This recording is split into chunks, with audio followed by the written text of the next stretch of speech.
Bonjour à toutes et à tous, mais surtout bonjour aux demi-finalistes de cette Coupe d'Afrique des Nations Maroc 2025. Bienvenue sur Cannes+, votre quotidienne consacrée à cette belle CAN. Et à mes côtés, comme d'habitude, Noha Basile, bonjour. Bonjour Anas et bonjour à nos téléspectateurs. C'est un réel plaisir de vous retrouver tous les jours pour Cannes+, une émission dédiée à la Coupe d'Afrique des Nations.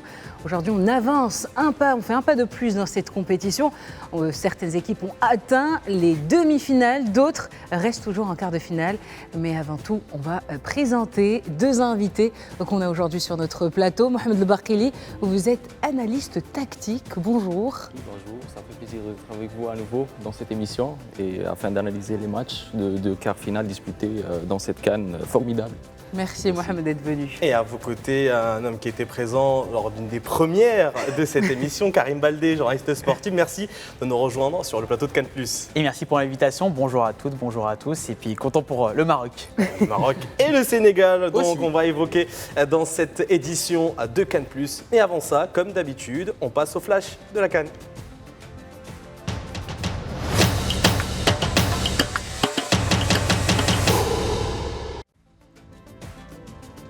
Le Maroc a validé son billet pour les demi-finales après une prestation maîtrisée face au Cameroun. Solide défensivement et patient dans le jeu, les Lions de l'Atlas ont ouvert le score en première période grâce à Brahim Diaz, concluant une phase collective bien construite. En seconde mi-temps, les Marocains ont continué à imposer leur rythme avant de faire le break par Ismaël Saibari, auteur d'un but qui a définitivement scellé le sort de la rencontre. Le Cameroun, malgré quelques réactions, n'a jamais réellement trouvé la solution. Le Maroc s'impose logiquement et retrouvera en demi-finale le vainqueur entre l'Algérie et le Nigeria. Dans un quart de finale très disputé, le Sénégal a fait la différence en battant le Mali par 1-0. Les Sénégalais prennent l'avantage en première période grâce à un but d'Iliman Ndiaye. Les Lions de la Teranga ont ensuite fait preuve de maturité pour gérer leur avantage malgré la pression malienne. Le match s'est durci avec beaucoup d'intensité au milieu de terrain et le Mali a payé cher son manque de réalisme. Bien organisé, solide mentalement, les Sénégalais ont tenu jusqu'au coup de sifflet final. Cette victoire permet au Sénégal de rejoindre le prochain tour et de retrouver en demi le gagnant entre la Côte d'Ivoire et l'Égypte. Deux quarts de finale sont prévus ce samedi 10 janvier. La première rencontre opposera l'Algérie au Nigeria. Le coup d'envoi de ce choc sera donné à 17h au Grand Stade de Marrakech. L'autre match de cette journée verra s'affronter les Pharaons d'Égypte et les Éléphants de Côte d'Ivoire. Ce choc disputé au Grand Stade d'Agadir débutera à 20h. Et le vainqueur de ce quart de finale retrouvera le Maroc ou le Sénégal, tous deux déjà qualifiés aux demi-finales de cette Coupe d'Afrique des Nations.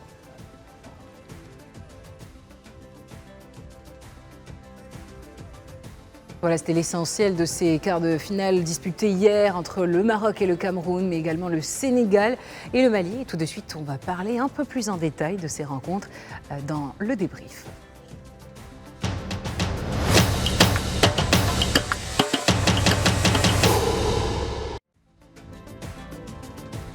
On peut le dire, c'était une affiche classique hier de la CAN. Le Maroc face au Cameroun. Le Maroc a dominé, on peut le dire, cette équipe camerounaise, malgré un parcours impressionnant, Karim Baldé. Oui, effectivement, c'est vrai qu'on attendait le Maroc sur le plan du jeu. Walid Regragui, l'entraîneur, avait dit depuis le début de la compétition que tous les matchs allaient être difficiles. On sait les énormes attentes ici qu'il y a autour des Lions de l'Atlas. Mais lors de la prestation d'hier soir, on s'est dit « Ah, c'est peut-être le match des déclics. C'est peut-être le match où les hommes de Regragui ont allié à la fois la solidité et en même temps l'allant. Quand on voit la première période, par exemple, on voit que là, ça a attaqué beaucoup plus, un peu comme face à la Zambie.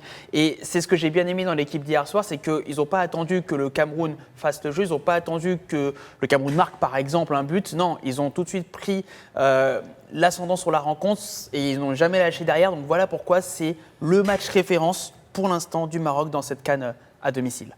Et pour le moment, ce sont les supporters qui sont contents. On avait entendu pas mal de critiques, des sifflets aussi au stade Prince Moulay Abdallah. Mais que ce soit dans l'antre de la capitale ou dans les rues, les supporters ont exprimé leur fierté après cette victoire face au Cameroun. Je vous laisse en écouter quelques-uns. Techniquement, ils étaient très supérieurs. Physiquement aussi, ils ont joué avec beaucoup d'envie et le public était à la hauteur.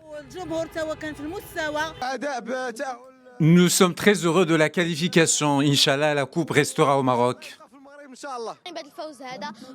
On est heureux malgré un adversaire difficile, on a gagné et la CAN restera au Maroc.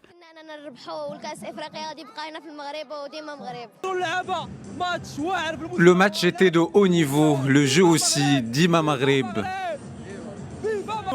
Dieu merci, ce qu'ils avaient promis, ils l'ont montré sur le terrain. On a confiance en Regragui et la coupe sera marocaine. Très bon match, continuez comme ça. Merci beaucoup.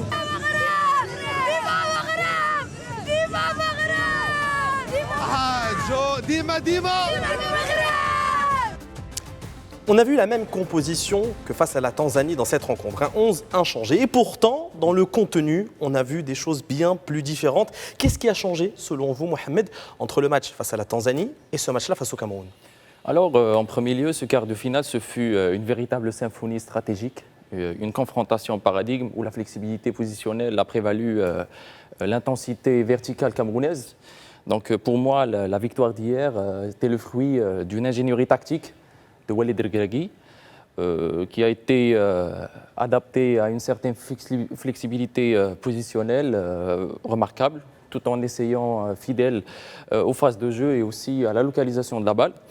Pour moi, c'était la même composition, même système tactique, même idée au niveau de la construction lorsqu'on parle des build-up.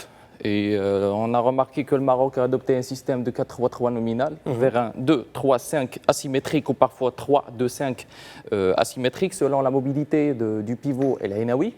Donc cette progression résidait sur le latéral gauche Nosser Mazraoui lors de son décrochage de la demi-espace gauche, en créant ainsi un certain overload numérique devant le premier rideau du pressing camerounais, chose qui a facilité la tâche au niveau de la sortie de balle sous pression.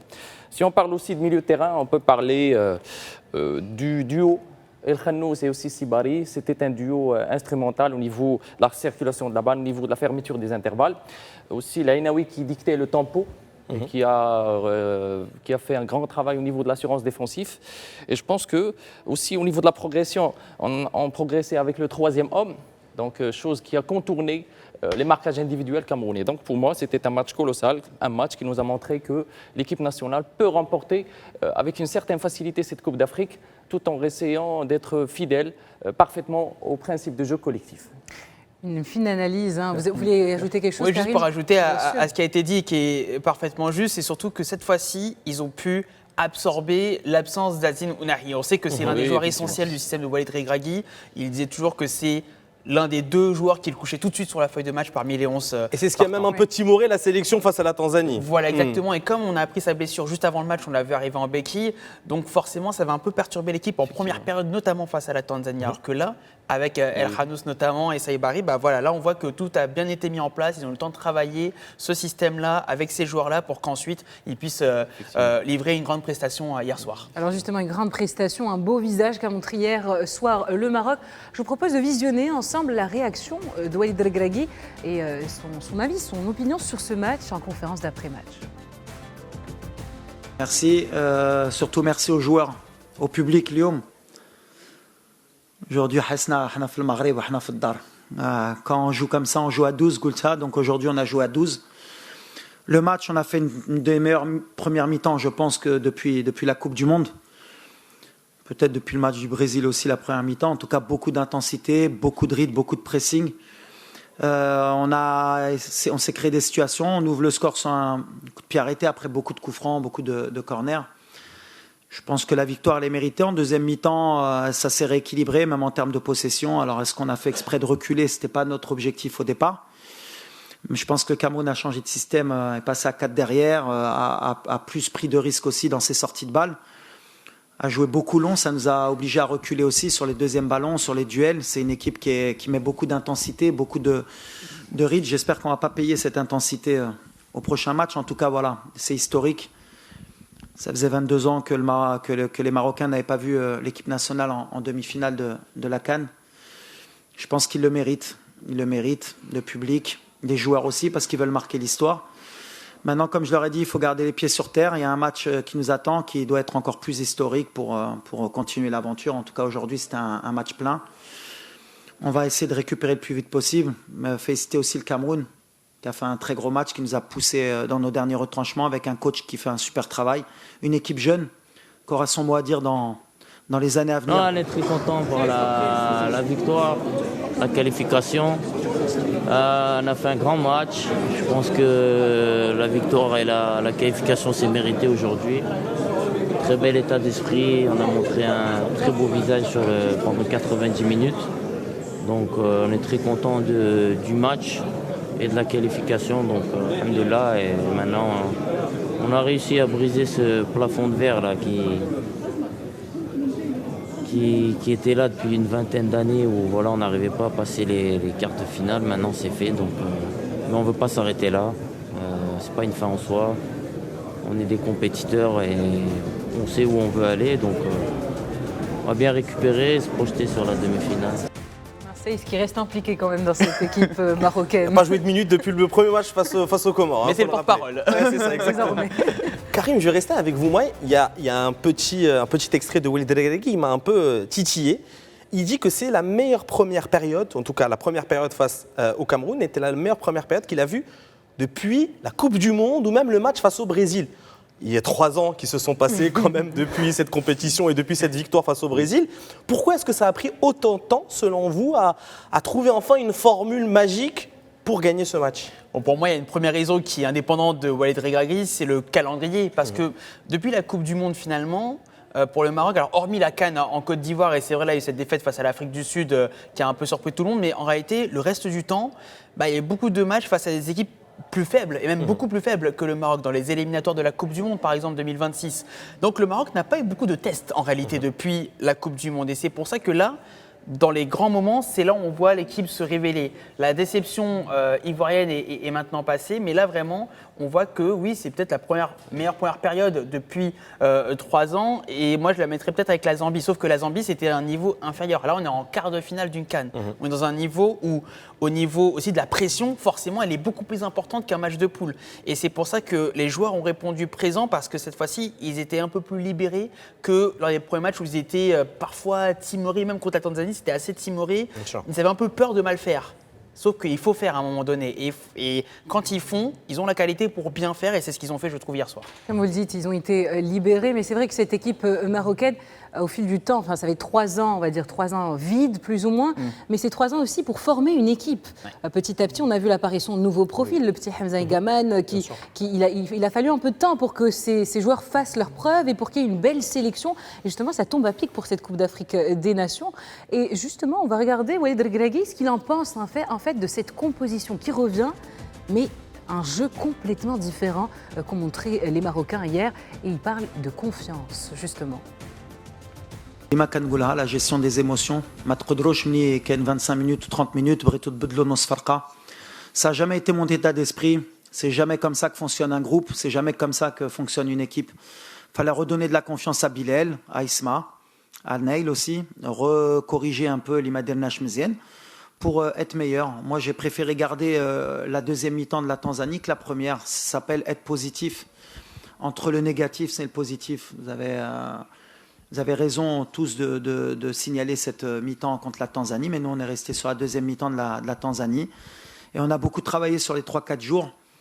Et le changement, c'est toujours les joueurs. Quand ils mettent de l'intensité, quand ils mettent de l'envie, quand ils sont plus concentrés, voilà, ça change toute l'équipe. En tout cas, voilà, ils ont appliqué ce qu'on voulait faire. Et félicitations à eux. En tout cas, voilà, le changement, Ben Liré, plus mental. Je savais, moi, j'ai confiance en ces joueurs. Et en ce milieu de terrain, voilà. Amrabat, après le match du Mali, et Melaebch, le match de Tanzanie, on ne fonctionne pas comme ça. On est resté sur la confiance d'El Dreri, et Amrabat, il pourra peut-être jouer la demi-finale. En tout cas, il y a le groupe d'Yelna, et qu'on soudé, J'ai envie de parler de... Est-ce que c'est mon chouchou? C'est le chouchou de beaucoup de monde, je pense, dans cette Coupe d'Afrique des Nations. Le joueur qui, j'ai l'impression, a complètement métamorphosé le visage de cette sélection depuis qu'il est arrivé. 11 titularisations, 11 matchs incroyables. Est-ce que vous savez de qui je parle? Neil El Ainaoui, le milieu de terrain de l'AS Rome. Son rôle est devenu limite, en quelques matchs, il est devenu tellement indispensable pour cette sélection. Pourquoi est-ce qu'il y a tout de suite, on a l'impression que, je ne vais pas parler de l'Ainaoui dépendance, parce qu'il y a très dépendance à ce moment-là, beaucoup de joueurs, beaucoup de grands joueurs, mais comment est-ce que son rôle, en tout cas son profil, s'est parfaitement intégré à la vision tactique de Regragui? J'estime que si on parle par exemple du système adopté par Walid Regragui 1-4-1, 4-1, par un pivot comme l'Ainaoui, on avait en premier lieu le pivot Amrabat. Donc l'Ainaoui nous a montré une certaine assurance défensive au niveau des transitions défensives, notamment lorsqu'on parle des matchs contre des équipes qui nous ont créé beaucoup de problèmes au niveau de ce volet-là. Je pense que l'Ainaoui, c'est un joueur qui est capable de casser les lignes, de presser lors des premiers relances de l'équipe adversaire. Je pense que c'est un joueur qui nous a donné beaucoup d'assurance sur le volet défensif, notamment lors du pressing, le contre-pressing aussi, lors de la perte de la balle. Aussi, c'est un joueur qui sait comment s'exprimer entre les lignes. Aussi, il peut nous donner, notamment dans des situations difficiles au sein d'un match, notamment lorsqu'on parle d'un contexte à élimination directe, il peut nous donner des solutions qui peuvent nous donner la capacité de finaliser un exercice tactique d'une manière fluide, avec une certaine existence au niveau de l'assimilation des exercices tactiques et des animations offensives, notamment. On a vu un peu cette équipe camerounaise un peu mise à mal hier soir. C'est vrai que les Marocains, avec le pressing qu'ils ont fait dès le début, on peut dire qu'ils ont dominé un peu la rencontre, surtout la première mi-temps, ça a été incroyable. Qu'est-ce qui a manqué finalement à cette équipe camerounaise, Karim, hier soir? Il a manqué les tirs cadrés, déjà, parce que aucun. Forcément, zéro D'ailleurs, tir on a vu cadré. un premier corner à la 70e minute de jeu. Voilà aussi, et c'est parlant, parce que quand on n'a pas de tir cadré, on ne peut pas marquer. Pardon pour cette phrase un peu facile, mais c'est vrai. Et finalement, le Cameroun n'a pas su mettre à mal psychologiquement l'équipe du Maroc, parce qu'on parlait de l'aspect mental, l'aspect psychologique. Si le Cameroun avait réussi à marquer le premier but, par exemple, le match aurait été complètement différent. Ouais. Et au final, le Cameroun n'a jamais vraiment réussi à inquiéter cette équipe du Maroc. C'est un peu à l'image de ce qu'on voit depuis le début de la CAN. C'est pas la CAN des surprises, loin de là. Toutes les équipes favorites, et on parlera du Sénégal tout à l'heure, répondent présents au meilleur des moments. Et je trouve que au final, que ce soit Sénégal, Mali ou le Maroc, Cameroun d'hier soir, en fait, la meilleure équipe l'a emporté. Et même si le score n'est que, entre guillemets, de 2-0, au final, l'ampleur de la domination est bien supérieure à ce que révèle le score. Et c'était le cas dans les deux quarts de finale, je trouve, hier soir. Alors, il y a eu des voix qui se sont élevées de part et d'autre, qui ont un peu critiqué un peu l'arbitrage de cette rencontre. C'est vrai qu'il y a eu des fautes qui ont été concédées, faites des deux côtés, qui n'ont pas forcément été sifflées. Justement, on a la réaction du sélectionneur camerounais, David Pagou, qui a dit son avis un peu sur cette rencontre. On est satisfait de ces garçons-là, parce qu'ils ils ont donné beaucoup d'émotions au peuple camerounais, et c'était ça le but. Donc voilà, on sort ici, l'appétit était déjà là. Bon, malheureusement, le Maroc nous a coupé les herbes aux pieds. Donc on va rentrer tranquillement et continuer notre progression. Je vais rester constant et je ne vais pas changer, je ne parle pas pour faire plaisir. Donc j'avais dit ici que l'Afrique regorge des meilleurs arbitres et je reste constant là-dessus. Il y a des faits de jeu qui peuvent arriver. On peut se plaindre, on peut crier, mais la réalité là, l'arbitre est le maître du jeu, c'est lui qui dirige et voilà, on se plie aux lois du jeu, il les applique simplement. Donc voilà, ça peut arriver qu'on s'emporte, qu'on crie après les arbitres, mais ça reste des hommes, ils peuvent se tromper de bonne foi et voilà, mais à la fin, on finit toujours par s'entendre. Donc avec le quatrième, on riait, on causait, on se disait certaines choses, on se calmait, donc voilà. Par rapport au public marocain, je vais leur tirer un coup de chapeau ici, parce que c'est ça le rôle du 12e homme sur le terrain. Donc ils ont bien joué leur rôle, chapeau à eux, et bonne continuation au Maroc, voilà. Noura l'a très bien dit, les erreurs viennent des deux côtés. En tout cas, les erreurs d'arbitrage sont défavorables des côtés. D'un côté, il y a ce penalty de Mbeumo qui est, soi-disant, même le coup de coude sur Eta Young aussi qui pourrait être sifflé. Mais il y a aussi la cheville, en tout cas, qui part d'Abdsamad Zilzouli. On a également la sortie, si je vais dire assassine, sur Esmaël Saibari. Donc je pense qu'il y a certains journalistes qui devraient arrêter de prendre les gens pour des billes et de considérer que l'arbitrage n'est qu'en faveur du Maroc dans cette compétition, que voilà, parfois les erreurs sont humaines. Et c'est David Pagou lui-même qui le dit. Et même si on revient sur le match d'avant face à la Tanzanie, Michael Angel Gamondi l'a dit lui-même en zone mixte. Il n'a même pas parlé de l'arbitrage. Il a dit que voilà, le Maroc a été plus fort. Et on l'a dit, de toute façon, le Cameroun n'a même pas été dangereux dans cette rencontre. 0 tir cadré, c'est-à-dire que même dans le jeu, on ne les a pas vus. Et ça veut dire que vous allez nous dire que tout ça, toute cette victoire a été balayée par un soi-disant penalty qui n'a pas été sifflé. En fait, c'est vrai qu'au niveau voilà, il y avait un écart de niveau entre les deux équipes. Donc c'est sûr que finalement, le Maroc allait prendre l'ascendant. Après, sur le penalty, quand même, la faute potentielle sur Brahim Mbeumo, Damascène devrait faire attention parce que déjà, face à la Tanzanie, les 3 potentiels penalty, c'est lui quand même. C'est lui. Donc ça, à un moment donné, et je trouve que contre la Tanzanie, ça aurait pu siffler. Si l'arbitre avait sifflé, ça n'aurait pas été scandaleux. Aussi, oui, bien sûr. Parce qu'il y a quand même, il lui touche quand même par le haut du corps dans la surface de réparation. À la 94e minute, comment on peut faire une faute pareille? Exactement, et ça peut être préjudiciable. Et surtout, avec un but d'écart, c'est extrêmement préjudiciable. Donc je pense que là, il va falloir qu'Adam Massina se ressaisisse dans ces moments-là parce qu'à un moment donné, l'arbitre va finir par siffler quand même. Et malgré tout, sur la faute d'hier sur Mbeumo, oui, il y a un contact, c'est vrai, dans la surface de réparation. Certains arbitres auraient sifflé, à mon avis, penalty. Mais à partir du moment où il estime peut-être que Mbeumo va heurter volontairement, va faire le geste pour aller heurter la jambe de son adversaire, et bien finalement, c'est peut-être plus... c'est pas une faute, quoi. C'est-à-dire que lui va provoquer le penalty, il va vouloir créer le penalty. Massina continue sa course de son côté. Et c'est un peu laisser traîner sa jambe. On laisse traîner sa jambe pour qu'elle prenne la jambe du défenseur. Exactement. Et pour qu'on tombe, en fait. C'est un débat tactique plutôt que lorsqu'on parle de l'arbitrage. Alors, David Pagou, un entraîneur qui adopte un système de jeu de 3-5-2 qui varie selon le bloc. Par exemple, il se développe vers un bloc défensif de 5-3-2. Alors, c'est un système de jeu qui repose sur l'exigence physique afin de créer des surfaces et de couvrir le maximum possible les couloirs. Je pense que les individualités majeures de cette équipe camerounaise reposent sur les 2 joueurs, Carlos Baleba et Mbeumo, qui n'ont pas livré un grand match hier en raison d'un marquage individuel bien maîtrisé d'après Noussair Mazraoui qui a fait il est encore dans la poche. Son coéquipier, il est encore dans la poche. Qui a fait un match très très extraordinaire et pour moi, bravo à toute l'équipe pour cette qualification historique. Justement, on va un peu noter les performances de ces joueurs tout de suite. Allez-y. Le conseil, c'est bon, vous n'allez pas m'avoir. Vous n'allez pas m'avoir.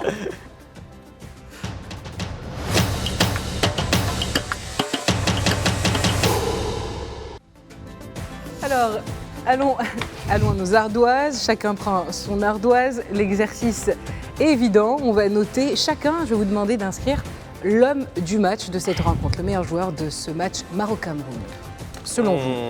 Allez.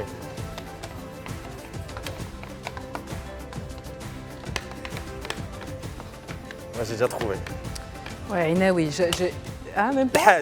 Le Hajj. Pas d'originalité de mon côté. Ah ouais. Toute l'équipe, c'est très bien. Voilà, mais j'hésite en fait. Parce que Brahim Diaz, j'ai trop dit Brahim Diaz. Qu'on mette nos ardoises comme ça avant de noter. Je vais noter Saibari. Écrivez, on vous attend, nous. On a la crampe en main. Il n'a rien écrit entre-temps. J'écris, c'est bon, j'ai fini. Ou Cheikh Youssef, voilà. C'est toute l'équipe. Alors, on y va. Saibari. Ouais. Saibari, donc comme la CAF, Brahim Diaz, elle a aussi. Toute l'équipe. Toute l'équipe. Pour moi. Alors vous ne voulez pas choisir. Allez. Si je devais être dans l'obligation de choisir un homme du match, je vais choisir toute l'équipe. Ouais. Moi, dans un tel contexte de match, j'adopte le principe de Spinoza. C'est la qualité du joueur repose sur sa capacité de produire avec les autres. Donc ils ont tous dominé à travers une force collective, à travers une responsabilité collective. Et n'oublions pas une certaine maturité footballistique qui nous a donné un fruit, c'est cette qualification diabolique vers une demi-finale historique. Tellement bien dit. Il a élevé mon quotient intellectuel. Commençons par Spinoza déjà, on savait que ça allait partir sur Spinoza, là, on rigole plus. Moi, je commence avec une blague, lui, avec Spinoza. Quel niveau. Ça va. Un mot sur Brahim Diaz. Brahim Diaz, l'homme du tournoi pour l'instant pour l'équipe du Maroc. Parce que, et je reviens sur ce que tu disais tout à l'heure sur la dépendance, pourquoi pas El Ainaoui, mais surtout le Maroc sort de la Hakimi dépendance. C'est comme ça c'est l'élément essentiel et l'enseignement quand même de ce tournoi, parce qu'on avait peur que sans Hakimi, bah oui, ça allait être compliqué. On a l'impression que quand il n'était pas là, il y avait quelque chose qui s'effondrait dans l'équipe au niveau tactique. Oui. Et là, on voit qu'il y a des solutions dans cette équipe. Et Brahim Diaz, pour le coup, sur l'ensemble du tournoi et hier, toujours bien placé, toujours au bon endroit, toujours au bon moment, toujours décisif également. Et il provoque, c'est lui qui provoque depuis le début de la compétition, même quand les autres sont un peu timorés. Et notamment le match d'ouverture contre les Comores où j'étais au stade, lui il arrive toujours à trouver le moyen de provoquer, d'harceler presque l'équipe adverse. Et donc pour moi forcément Brahim Diaz sur le match, mais même sur l'ensemble du tournoi en réalité, je le mettrai en priorité. C'est vrai que j'aurais pu marquer également Brahim Diaz. Il a fait un match incroyable et depuis le début on le sent tellement motivé. Et c'est incroyable, il veut tellement faire ses preuves, il veut marquer cette équipe marocaine. L'histoire du football marocain, on a l'impression. Alors pour moi c'est un Saïbalé. Oui, vous voulez dire. Je voulais donner un mot sur Brahim Diaz parce que j'avais 2-3 stats en tête. Absolument. Brahim Diaz, c'est un joueur qui est invaincu avec le Maroc. 18 victoires, 2 matchs nuls. Série en cours, ouais. C'est un joueur qui a quasiment... Meilleur buteur également. Meilleur buteur de cette Coupe d'Afrique des Nations. Première fois qu'un joueur marocain met 5 buts en 5 matchs. Qu'est-ce que je peux vous amener encore? Avec 13 buts en 20 matchs, il réalise le 2e meilleur début de carrière internationale avec le Maroc depuis Salah Din Basir. En 20 sélections, 13 buts, Salah Din c'était 14. Et qu'est-ce que je voulais ajouter? Saïbari qui a marqué le 2 millième but de l'histoire de la Coupe d'Afrique des Nations. Je vous laisse avec lui. C'est une belle statistique, ça. Je savais pas. Merci Anas. Avec grand plaisir, Maintenant, ça va, je vais y aller. Je comprends pourquoi vous m'avez interrompu. Dans le jeu. Moi, Saïbari, sincèrement, on l'attendait depuis le début de cette Coupe d'Afrique des Nations. On sait qu'il fait une bonne saison. C'est un joueur intelligent, qui se déplace bien, qui fait de beaux appels. Il arrive aussi à créer un peu, à renforcer un peu ce côté offensif marocain. Ce qui est bien, c'est qu'il a marqué, en fait, surtout ça. Il nous a délivré un peu. J'ai déjà mentionné que c'est un joueur avec des rôles tactiques invisibles. Ouais. On ne peut pas le voir faire des gestes acrobatiques ou des gestes artistiques. Mais c'est un joueur qui nous crée des espaces au niveau des animations offensives lors de son penchement dans les half space. Donc c'est un joueur parmi les joueurs clés de l'équipe nationale maintenant et j'espère que ce sera le même cas pour le prochain match demi-finale. On l'espère de retrouver le même Saïbari. Enes, bon, je ne sais pas si pour moi c'est le Hajj. Non, pour moi c'est le Hajj, Nusayr Mazraoui. Quel match encore. Je l'ai dit, il avait Brian Bemont dans la poche et il a sorti ses clés, son portefeuille et l'international camerounais lorsqu'il est arrivé à l'hôtel. Quel match, franchement, pour quelqu'un qui n'est même pas un latéral gauche de formation, en fait, c'est ça qui est incroyable. Donc, après, il y a aussi le fait qu'il connaît très bien son coéquipier, c'est son coéquipier à Manchester United. Et sachant qu'un attaquant a toujours peut-être l'avantage sur le défenseur. Quand deux joueurs se connaissent bien, c'est souvent l'attaquant qui sait comment il défend. Et pourtant, il a réussi à le tenir tout au long du match. Il a profité aussi des prises à deux, parce que les Marocains ont fait beaucoup de prises à deux avec Mazraoui, avec l'Ainaoui qui venait souvent en soutien d'Aguer, de Hakimi. Et c'est ça qui était incroyable dans sa défense, c'est qu'il a toujours été très propre aussi dans ses relances. On ne l'a pas peut-être vu autant offensivement, parce que Zilzouli essayait de faire la différence sur ce côté, mais côté défensif, c'est un patron, le pèlerin, le Hajj. Vraiment, je ferai des invocations pour lui, comme il est fait déjà pour la sélection. Et voilà, je suis très content de sa prestation aujourd'hui. Oui. Vous voulez dire un mot sur Nusayr Mazraoui, Mohamed? Nusayr Mazraoui, c'est un joueur clé parmi les joueurs qui nous ont donné beaucoup d'assurance sur le côté défensif, notamment lorsqu'on parle des transitions défensives. Et lorsqu'on se rencontre devant des blocs bas de 5 joueurs, ou parfois, notamment lorsqu'on parle de l'équipe camerounaise qui a joué avec un système de jeu de 5-3-2 ou parfois 5-4-1, donc chose qui complique davantage la situation pour nous, en tant qu'équipe, au niveau de la création des espaces. Pour moi, Nusayr Mazraoui, c'est un joueur qui nous a donné beaucoup d'assurance, beaucoup de solutions au niveau de la création des overloads, au niveau de la ligne d'attaque et aussi devant le premier rideau de pressing camerounais. Chose qui nous a facilité la tâche au niveau de la sortie de la balle sous pression. Super. Franchement, ce joueur, moi, de toute façon, moi je le kiffe. C'est l'un des meilleurs joueurs aussi du Maroc avec Brahim, avec Saïbari qui est un peu revenu un peu sur ce match. Il y a eu quelques moments compliqués. Des hauts et des bas, on va dire. Voilà, c'est ça. Et là, vraiment, il l'a montré. Alors qu'en zone mixte, il avait dit que, en fait, j'ai toujours fait ce genre de prestations, sauf que là, cette fois, j'ai marqué. Donc c'est peut-être pour ça que. Mais on voit la différence. Invisible que disait Mohamed tout à l'heure. Le joueur de l'ombre par excellence. Et là, il a pris la lumière sur lui hier. Et tant mieux pour lui, et tant mieux pour l'équipe nationale. Et pour revenir un peu sur Mazraoui, c'est vrai qu'il a un rôle de leader un peu de ses défenses. C'est vrai que de temps en temps, il rallie un peu ses troupes, il leur dit faites attention, il ne faut pas laisser de joueurs derrière. Donc c'est vraiment un joueur qui a une force mentale aussi. Il porte un peu cette équipe marocaine. Et notamment ce qu'on parle de la maturité footballistique. Absolument. C'est un joueur qui joue dans le haut niveau, Manchester United. Donc c'est un joueur qui nous a donné la capacité d'avoir une certaine concentration, notamment ce qu'on parle d'une pression d'un match à élimination directe, quart finale. Donc pour moi, c'est parmi les joueurs clés de l'équipe nationale et qu'on doit axer notre système de jeu sur lui. Ouais. On m'avait même parlé à un moment de mettre Mozraoui. On en avait parlé en off. Peut-être pas, mais peut-être mettre un Mozraoui au milieu même.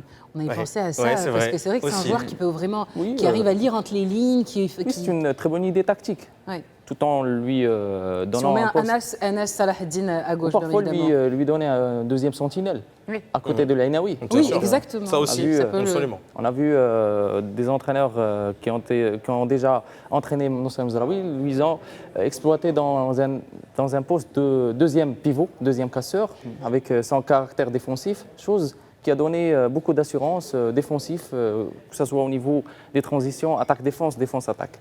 Eh bien, c'est si bien dit, Mohamed. À présent, on va clôturer cette première partie de Cannes+.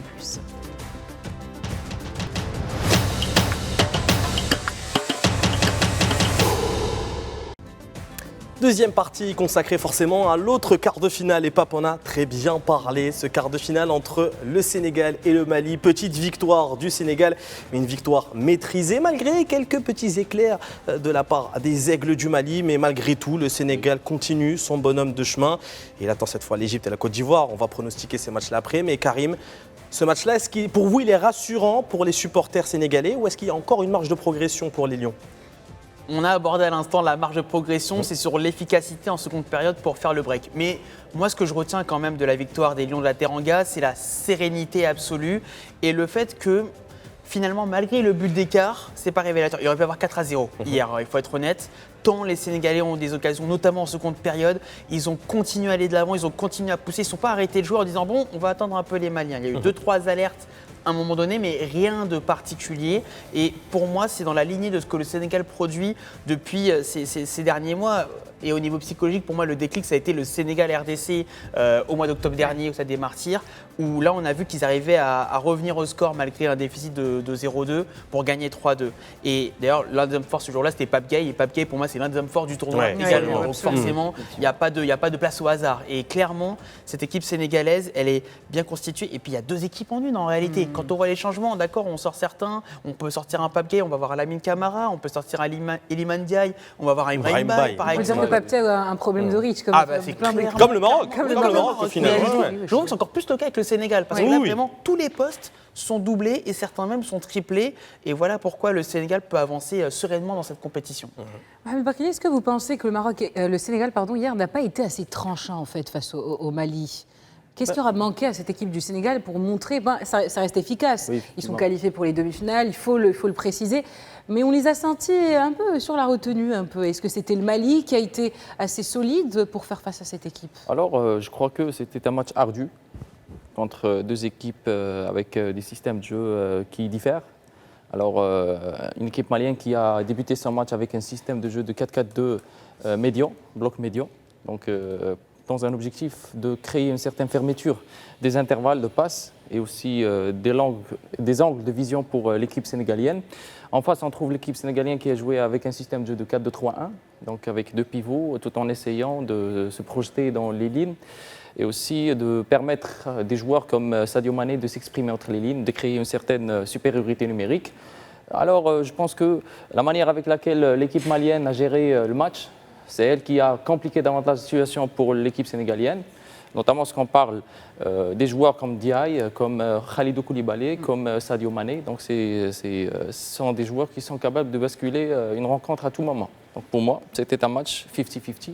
Mais pour moi, le Sénégal, c'est une équipe qui combine entre deux critères que j'estime importants dans le monde footballistique. C'est le fait d'avoir la concrétisation et la compétence. Si on arrive à avoir cette concrétisation et compétence, donc on sera efficace et on pourra gagner un match, n'importe lequel et n'importe quel contexte. Alors on va regarder tout de suite les réactions des sélectionneurs Pape Thiaw et Top Saint-Fit après cette rencontre.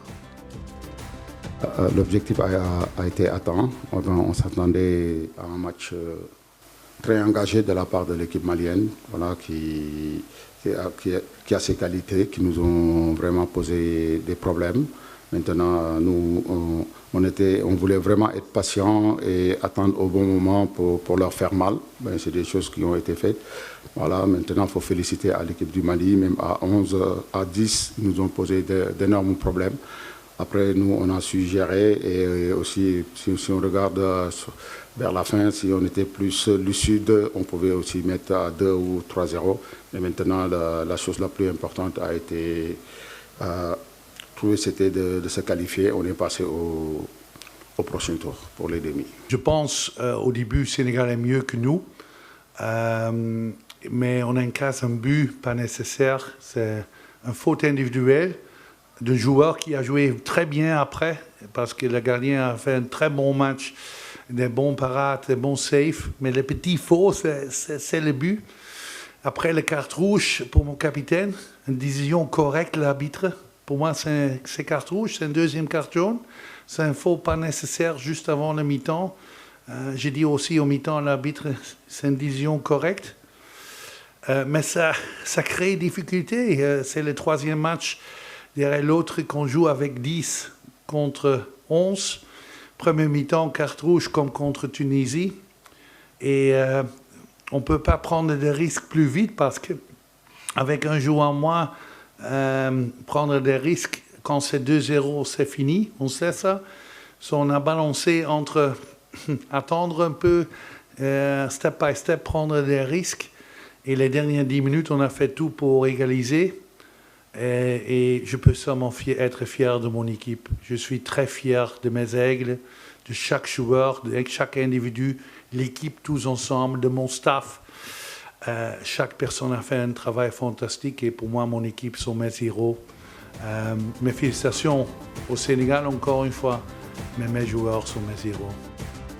Moi, j'adorais la déclaration de Tom Saintfiet parce que c'est quelqu'un qui parle comme il le sent. C'est vraiment, notamment, il parle du carton rouge d'Yves Bissouma, 2 cartons jaunes.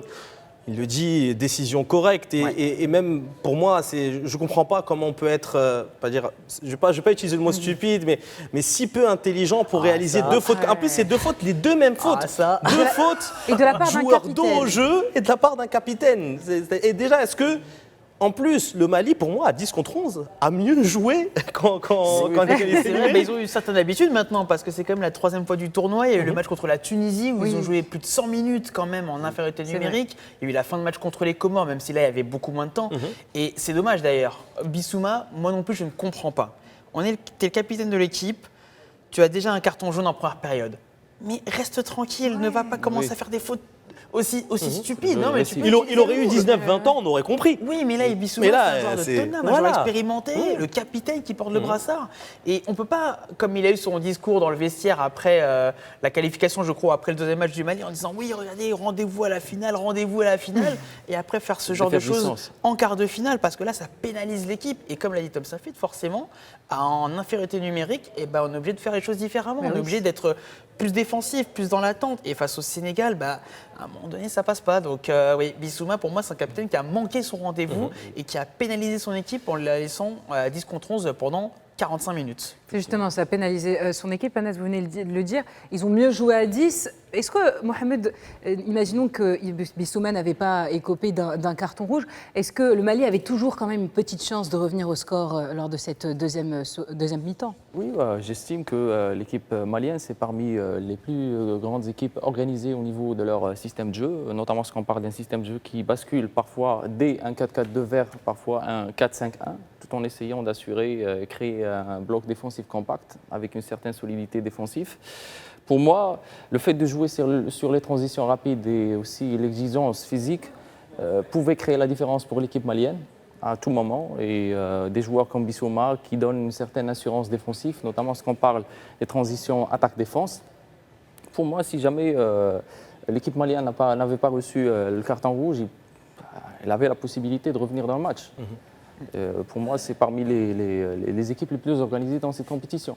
Et d'ailleurs, parce qu'on parlait de transition, il faut se souvenir de l'une des premières actions du match qui a failli coûter un pénalty au Sénégal, parce que la faute de Kalidou Koulibaly, qui n'a pas été sifflé du coup, mais le tacle de Koulibaly dans la surface était extrêmement risqué, mais ça venait justement d'un jeu en transition. Et on peut refaire l'histoire, mais si le Mali avait marqué ce but, ce pénalty au début de match, l'histoire aurait été différente. En tout cas, voilà, ces qualités-là de transition, on les a vues avec des joueurs aussi comme Lassine Sinayoko, par exemple, l'attaquant d'Auxerre, qui était en évidence tout au long de la compétition.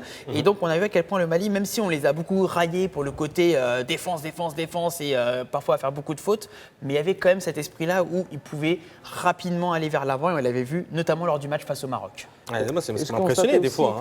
Lors du match Sénégal contre Mali, l'entraîneur sénégalais a été trop calme. Il y a un footballeur ici qui dit que si on a un entraîneur qui est calme alors que le plan fonctionne. Donc nous avons remarqué un carnaval tactique entre ces deux entraîneurs. Un match disputé sur le côté physique, aussi sur les transitions et la création des espaces, tout en couvrant le maximum possible les couloirs et en créant aussi une certaine supériorité numérique dans les half space, les demi-espaces. Grâce au déplacement. Grâce au déplacement des joueurs, oui. Et je vais vous dire pourquoi aussi il était trop calme. Parce qu'on le rappelle, je l'ai déjà dit hier. Il est mais Pape Thiaw, il est moitié sénégalais, moitié malien. Donc là aussi, ça peut arriver pour un certain Riyad Mahrez ou un Ismaël Benasser s'il y a un Maroc-Algérie en demi-finale. Ce que je souhaite. Je veux dire la vérité. Moi, j'attends ce match avec impatience. Ah oui, avec grande j'attends avec grande impatience. Oui, C'est le match le du choc siècle. maghrébin. Ça pourrait être le match du siècle. Ce serait un beau match. Mais pour ça, il faut que l'Algérie batte le Nigeria. On va en parler dans les pronos. Voilà.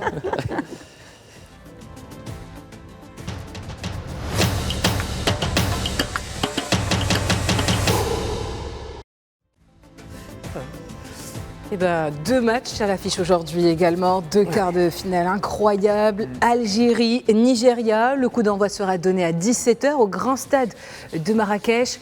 Alors, vos pronos, tout simplement, vos pronostics sur ce match. Ça, c'est dur quand On même. l'avait déjà donné, nous, Noura, mais Oui, je mais sais crois plus ce qu'on que va j'avais changer donné. un peu. Ouais. C'est parce que surtout qu'on se rappelle plus de ce qu'on avait donné. 2-1 Algérie, je pense, c'est ce que j'avais donné. Je voyais une Algérie passer. Mais je pense, moi, je veux voir l'Algérie passer pour confronter le Maroc, justement. Ouais. Vous voulez du sang? Oui. Je vais prendre une grosse prise de risque pour un match à vision direct en Cannes. À 3-2. Oh, j'aime beaucoup. Voilà, même Macré, elle est partie. Elle n'a pas supporté le pronostic. Exactement. On est d'accord. Sûr. 2-1. On est quasiment tous à 2-1. On va laisser la parole à la défense, à la minorité. Pourquoi un match si ouvert entre l'Algérie et le Nigeria? Déjà parce que le Nigeria a une attaque de feu pour commencer. Et c'est vrai que le Nigeria arrive toujours à marquer 2 ou 3 buts, ou voire plus, comme ça a été le cas face au Mozambique en huitième de finale. Même si on va voir Osimhen, il fait un peu son boudeur depuis le match face au Mozambique. À l'entraînement hier, un problème de prime. Problème de prime également. Bon, ça, problème d'ego. Les problèmes de prime, ils l'ont eu quand ils sont venus au Maroc jouer les barrages Coupe du Monde. Donc déjà, c'est pas nouveau. Et effectivement, sur l'ego, avec Ademola Lookman, mais je pense que ça peut rentrer dans l'ordre. Et quoi qu'il arrive, ils ont une attaque de feu. Donc ça, clairement, je les vois marquer. Après, l'Algérie, c'est une équipe qui arrive à bien réagir. Donc on verra le scénario. Je mise sur un scénario fou. C'est risqué parce qu'en quart de finale de la CAN, en général, les matchs sont très étriqués, avec des scores très faibles. Donc là, c'est une grosse prise de risque. Mais bon, finalement, qui ne t'entraîne à rien, il faut quand même prendre un risque. Magnifique. Je vois quand même un petit avantage sur l'Algérie, sur l'ensemble de l'équipe. C'est plus équilibré. La défense nigériane prend beaucoup de buts aussi dans cette compétition. Elle est beaucoup plus friable. Mobali qui est parfois un peu incertain par moment en termes d'attitude. Donc voilà pourquoi je tente ce 3-2. Alors de ce côté, tous les 3, on est plus ou moins d'accord. Mohamed, pourquoi un 2-1? Alors, je vois que ça sera un match colossal, un match qui sera disputé dans le milieu de terrain, notamment parce qu'on parle d'une Algérie qui adopte un système de jeu de 4-3-3, un système qui est équilibré, tout en essayant de jouer sur la largeur du terrain, tout en essayant de jouer aussi avec des élites qui vont étirer le jeu. Pour moi, on va voir un match qui va être entre l'Algérie, une équipe qui va essayer d'imposer son rythme, sa position de balle face à une Nigeria qui va essayer d'exploiter les moindres espaces au niveau des contre-attaques, notamment parce qu'on parle des individualités majeures comme Osimhen, le fabuleux attaquant, qui essaye de peser sur les défenseurs, et aussi un Lookman, un excentré gauche, qui essaie parfois de libérer les couloirs et créer une supériorité numérique lors de son décrochage des demi-espaces. J'opte et je pronostique une victoire pour l'Algérie. Ce sera un match avec beaucoup de buts, mais potentiellement, ça sera pour 2-1. 2-1. Allez, on garde ça. De toute façon, Noura et moi, on avait le même pronostic. On va passer au deuxième match puisqu'il ne nous reste plus beaucoup de temps, malheureusement. Et oui, c'est quasiment fini. On va parler d'Égypte, Côte d'Ivoire. Le deuxième quart de finale prévu ce soir au grand stade d'Agadir. Les tenants du titre face à l'équipe qui a le plus de CAN dans cette histoire. Et là aussi... On partage la craie comme un Oui, exactement. Allez. On n'en a pas eu encore. Ouais. On aurait bien en Un avoir. copieur. Non, alors non, pas forcément. Vous faites ça à chaque fois. Non, pas forcément. Vous avez donné Quel l'Égypte, j'ai donné la copieur, Côte d'Ivoire. Anas. J'ai donné la Côte d'Ivoire. Parce que vous lisez Égypte ici. Non, mais le score. Ah bah ça, le Ouais, score, ça on peut rien y faire. Prolongation Prolongation et tir au but. Absolument. Prolongation et tir au but et un Yaya Fofana, grand Yaya Fofana. Ah ben. Ah, voilà, là Ouais, c'est un il faut dire copieur. qu'il- il faut Là dire- c'est un copieur. Il Là, faut tu dire fais qui un vous annonçait. copieur. Qui vous annonçait. Alors pourquoi, Karim? Pourquoi alors- la Côte d'Ivoire, vainqueur après un an? Alors, ça va être serré. Moi, je rejoins Anna, je vois que tu as mis un partout aussi. Mais je rejoins ce pronostic-là parce que ce sont deux équipes bien constituées. J'ai peur d'un match un peu fermé, pour être tout à fait honnête, parce que les Égyptiens, ils sont très solides, mais c'est pas toujours très flamboyant. Ils font pas mal de fautes, et Mersfay l'a dit d'ailleurs en conférence de presse. Parfois, ils sont, je dirais pas truqueurs, mais voilà, ils profitent de la moindre faute pour rester 5 minutes au sol, etc. Donc j'ai peur que ce soit un match comme ça. Et donc je vois bien un match qui s'étire, prolongation, tir au but. Après, sur les tirs au but, les Ivoiriens, je pense que leur expérience de la CAN précédente pourrait leur être favorable parce qu'on voit que dans les moments clés quand même, et en plus c'est quand même un duel exceptionnel, mais dans les tirs au but, surtout au niveau psychologique, l'expérience de la CAN en Côte d'Ivoire pourrait jouer en leur faveur. Mohamed, rapidement un mot parce que. Donc je pense que ce sera un match fermé face à une Égypte opportuniste et patiente et une Côte d'Ivoire qui va essayer d'imposer son rythme. J'opte et je pronostique pour une victoire de l'Égypte grâce à leur discipline tactique. Alors ça sera potentiellement après tir au but ou prolongation grâce à leur expérience dans ce type de scénario. Eh bien, on est d'accord, Mohamed, vous voyez l'Égypte passer, Karim et Côte d'Ivoire Anas, pour moi. voient la Côte d'Ivoire. Mais écoutez, on verra ce soir et on en reparlera demain dans un nouvel épisode de CAN+. Merci, Mohamed Bakhili, d'avoir été présent, d'avoir répondu à nos questions. Merci, Karim Baldé. Plaisir partagé. Merci, Anas. Merci, Noah. Écoutez, on vous retrouve demain pour un nouvel épisode de CAN+, pour parler encore plus de foot et de foot. À demain.